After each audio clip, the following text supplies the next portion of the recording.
Hi everyone, welcome to इनफ्लेक्चर्स। ITBP force में head constable की वैकेंसी आई है। टोटल वैकेंसी है 158 डायरेक्ट एंट्री के लिए एंड 90 वैकेंसी है जो ऑलरेडी आईटीबीपी में सर्विस कर रहे हैं। सो यहाँ पे हम 158 पोस्ट की जो वैकेंसी आई है डायरेक्ट एंट्री के लिए उसके बारे में डिटेल में डिस्कस करेंगे। सो ये शॉर्ट नोटिफिकेशन है बट स्टिल हम यहाँ पे एग्जाम पार्ट एंड बाकी जो फिजिकल स्टैंडर्ड टेस्ट और फिजिकल एफिशिएंसी टेस्ट होने वाला है वो सारी चीज़ें यहाँ पे हम कवर करेंगे। स्टार्ट करते हैं, बट उससे पहले आप अगर चैनल पर फर्स्ट टाइम आया है तो चैनल को सब्सक्राइब करके नोटिफिकेशन ऑन कर सकते हैं ताकि ऐसे और भी जॉब वैकेंसी से रिलेटेड नोटिफिकेशन आपको टाइम पे मिले। ओके, सबसे पहले तो यहाँ पे हेड कांस्टेबल पोस्ट की वैकेंसी है डायरेक्ट एंट्री के लिए। Group C non gazetted post है। टेम्पोरेरी बेसिस पे आपको यहाँ पर रिक्रूट किया जाता है बट बाद में आपका ये जो वैकेंसी है परमानेंट हो जाता है। तो गवर्नमेंट वैकेंसी है। 7th पे कमीशन के अकॉर्डिंग यहाँ पे आपको सैलरी मिलने वाला है 25,500 रुपीज़। स्टार्टिंग जो इनिशियल सैलरी आपको मिलती है वो 25,500 रुपीज़ आपकी बेसिक सैलरी रहती है। इसके अलावा अदर अलाउंसेस वगैरह होती है बट आगे लाइक 1-2 साल के बाद आपकी सैलरी काफ़ी अच्छी हो जाती है, लाइक 30-35,000 प्लस हो जाता है। ठीक है, तो स्टार्टिंग सैलरी इतनी ही है। अगर आप यहाँ पे क्वालिफाई करते हैं, जो आपकी स्टार्टिंग में पीएसटी वगैरह होता है उसके बाद आपका रिटन टेस्ट होता है। तो डिटेल में सिलेक्शन देखेंगे यहाँ पे किस तरीके से आपका सिलेक्शन होना है। उससे पहले यहाँ पे हम वैकेंसीज़ के बारे में बात करते हैं। मेल एंड फीमेल दोनों ही अप्लाई कर सकते हैं। ऑल इंडिया वैकेंसी है। इंडिया के किसी भी स्टेट सिटी से आप बिलोंग करते हैं, आप मेल या फीमेल है, आप दोनों ही टाइप के स्टूडेंट्स यहाँ पे अप्लाई कर सकते हैं। हेड कांस्टेबल के लिए जो डायरेक्ट रिक्रूटमेंट होना है यहाँ पे मेल कैंडिडेट के लिए टोटल 135 वैकेंसी है, जिसके लिए आप कैटेगरी वाइज देख सकते हैं। जनरल के लिए 55, SC ST OBC and EWS के लिए कितनी वैकेंसीज है वो आप यहाँ पे देख पाएंगे। एंड बाकी जो फीमेल कैंडिडेट्स हैं उनके लिए 23 वैकेंसीज है। एंड जो ऑलरेडी ITBPF में सर्विस कर रहे हैं, जो सर्विंग पर्सनल है, उन लोगों के लिए यहाँ पे 90 वैकेंसी है। सो आगे हम देखते हैं यहाँ पे वैकेंसीज़ में इंक्रीमेंट डिक्रीमेंट हो सकता है। 100 रुपीज़ आपकी एप्लीकेशन फ़ी रहेगी अगर आप जनरल EWS या OBC कैटेगरी में आते हैं। अगर आप फीमेल है, एक्स सर्विसमैन या SC ST कैटेगरी में आ रहे हैं तो कोई भी एप्लीकेशन फ़ी आपको यहाँ पे नहीं देना है। सो बात करते हैं एलिजिबिलिटी कंडीशन की।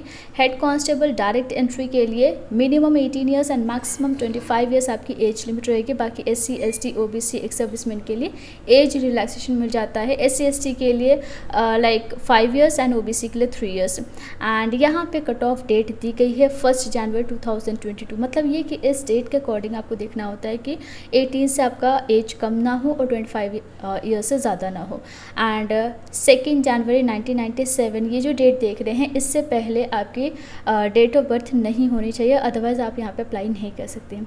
एजुकेशन क्वालिफिकेशन के लिए 12th पास स्टूडेंट अप्लाई कर सकते हैं। आपने 12th किसी भी स्ट्रीम से किया है आप एलिजिबल हो, लेकिन यहाँ पे आपका स्किल टेस्ट होता है जिसमें आपकी जो टाइपिंग स्पीड है 35 वर्ड्स पर minutes in English and 30 words पर मिनट्स इन हिंदी।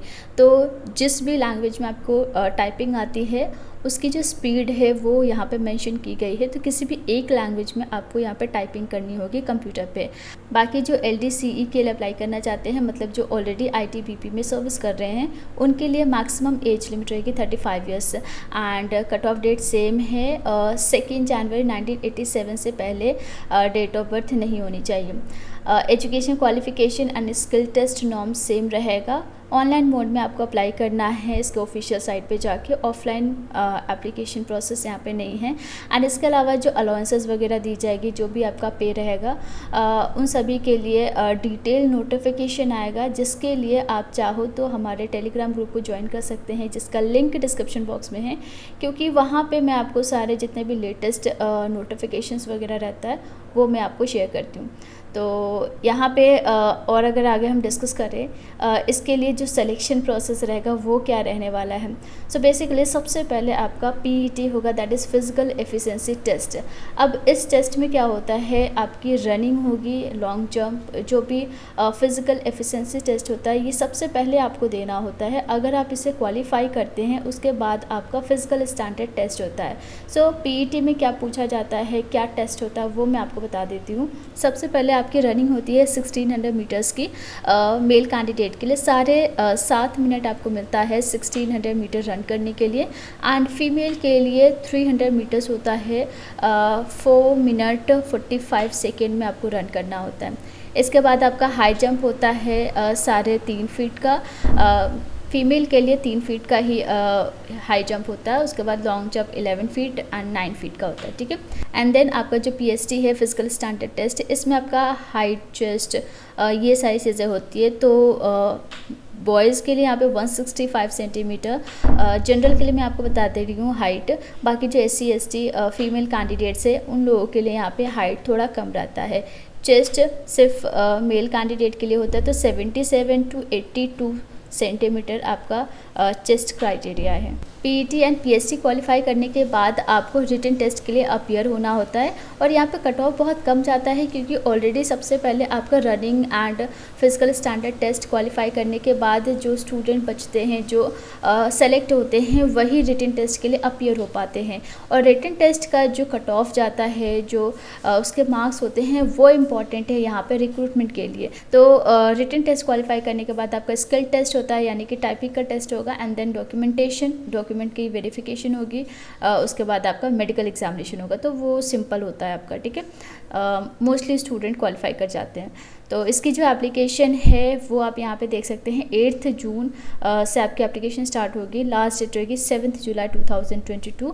तो रिटन टेस्ट का पैटर्न क्या है वो आप यहाँ पे देख लीजिए। ये सारे सेक्शन से क्वेश्चंस पूछे जाएंगे। तो यस, अभी डिटेल नोटिफिकेशन नहीं आया है जिसमें आपकी सारी चीज़ें मेंशन होती है। ये प्रीवियस ईयर के अकॉर्डिंग मैंने आपको सारी चीज़ें बता दी है। अगर कुछ भी चेंजेस होते हैं तो उसके लिए आप जो डिटेल नोटिफिकेशन उसे एक बार चेक कर लीजिएगा अप्लाई करने से पहले।